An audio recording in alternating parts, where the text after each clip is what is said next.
আল্লাহ বলেন ওয়ালাকাদ কাররামনা বনি আদম, আমি আল্লাহ তাআলা বনি আদমকে শ্রেষ্ঠ জাতি হিসেবে ঘোষণা করলাম, আশরাফুল মাখলুকাত হিসেবে ঘোষণা করলাম।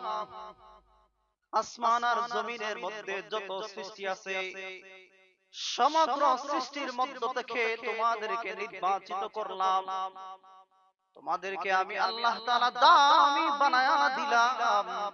আল্লাহ বলেন ওয়াত্তিনি ওয়াজ-যাইতুন ওয়া তুরি সিনিন ওয়া হাদাল বালাদিল আমিন লাকাদ খালাকনাল ইনসানা ফি আহসানি তাকওয়িম।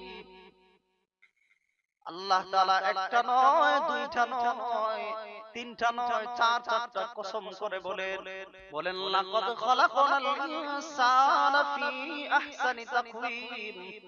পৃথিবীর মানুষেরা রে, আমি আল্লাহ তাআলা তোমাদেরকে সবচেয়ে সুন্দর অবয়ব দিয়ে, আকৃতি দিয়ে, প্রকৃতি দিয়ে, সবচেয়ে সুন্দর অবয়ব দিয়ে, সবচেয়ে সুন্দর করে আমি আল্লাহ তাআলা তোমাদেরকে বানাইছি। সুবহান।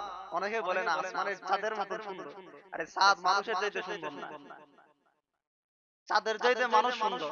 আল্লাহ চাঁদরে বানায় সেটা কইছে না যে চাঁদ সুন্দর, সূর্যরে বানায় কইছে না যে সূর্য সুন্দর, চন্দ্র গ্রহ তারা নক্ষত্র বানায় বলছে না যে এগুলো সুন্দর। আসমান বানায় আল্লাহ বলেন না যে আসমান সুন্দর, জমিন বানায় আল্লাহ তাআলা বলেন না যে জমিন সুন্দর। আল্লাহ মানুষে বানায় কইতেছে লাকাদ খালাকনাল ইনসানা ফি আহসানি তাকওয়িম, সবচেয়ে সুন্দর হয়ে আমি আল্লাহ তোমাদেরকে বানাইছি। সুবহানাল্লাহ। মুহতারাম ফেরেশতার মাধ্যমে মায়ের গর্ভে আমাদেরকে আল্লাহ তাআলা আকৃতি দিয়েছেন। আর আমাদের যে দেহের যে মাথা আছে, এই মাথাটা আল্লাহ তাআলা যে চেহারা আছে এটা আল্লাহ নিজে কুদরতি হাত দিয়ে বানাইছেন। সুবহানাল্লাহ। হাদিসে আছে খালাকতু বিয়াদাইয়া, এ ফেরেশতারা সমস্ত বডি তোমরা তৈরি করবে, কিন্তু এই বান্দার মুখটা, বান্দার কপালটা যেটা দিয়ে আমি আল্লাহকে সিজদা করব এটা তোমরা লাগাইবা, আমি আল্লাহ নিজে আমার কুদরতি হাতে লাগায় দেব। সুবহানাল্লাহ।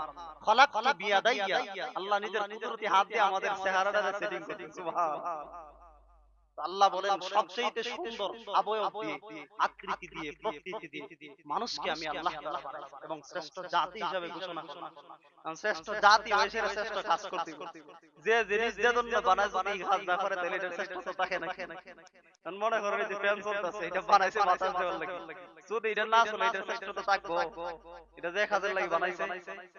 এই যে মাইক্রোফোন বানাইছে এটা দিয়ে যদি আওয়াজ না যায় এটা কোনো দাম আছে? ঠিক তদ্রূপ ভাবে মানুষকে আল্লাহ তাআলা যে জন্য বানাইছে, যদি মানুষ এই কাজ না করে তাহলে মানুষেরও দাম নাই আল্লাহ তাআলার কাছে। আল্লাহ তাআলা কেন বানাইছেন? ওয়ামা খালাকতুল জিন্না ওয়াল ইনসা ইল্লা লিয়াবুদুন, আই লিয়ারিফুন। আল্লাহ বলেন আমি আল্লাহ মানুষ আর জিন জাতিকে পৃথিবীতে বানাইছি একমাত্র ইল্লা লিয়াবুদুন, আমি আল্লাহ তাআলার ইবাদতের জন্য, গোলামির জন্য।